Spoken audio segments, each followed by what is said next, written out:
Okay, lawn fans, are you ready? Huge apology for not doing a more thorough and complete video on this. This is better than nothing, but today I replaced the tires on my McLane lawnmower, reel mower. You'll start by going to Harbor Freight and buying, I'm gonna show you the ticket here, buying the 6-inch semi-solid wheel. That's actually the tire. Okay, you buy those, come back home, you'll take the bolts out of here, out of each side. See that right there? That will take all this off. Then you'll have access to take this complete, I'm gonna call it a drum tire assembly, off. You're gonna pull the rear sprocket and chain, lay it to the side, or the chain, I'm sorry, lay it to the side.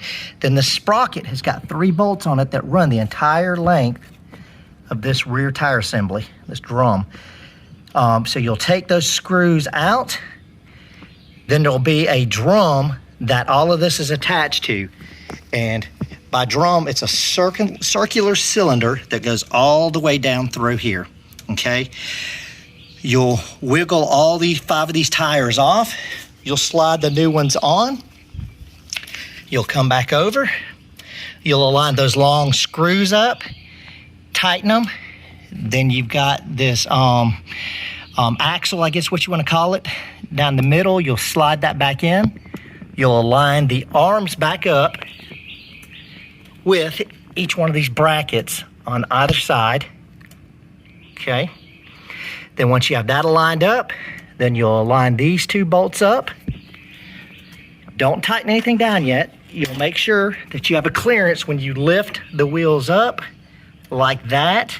If it's higher than that, it's no good. You'll have to start over and readjust things. And then when I drop it, you'll see the tires are on the ground. And that's basically all there is to it. It took me about maybe 20 to 30 minutes because it's the first time I've ever done it. I'll be able to do it quicker after this. But that's it. That's how you replace the rear tires on your McLane. Again, I got these from Harbor Freight. And if you're gonna replace one, replace them all. Just get it all done at once. So if you have some uneven wear, that could be what's causing your lawn to cut uneven, is if you have one side that's worn versus the other, and that can come from turning around on your driveway, sidewalk. If you don't have these 2 brackets right here lined up correctly, even and level, that could cause uneven wear. But that's it. Bermuda Brian, out.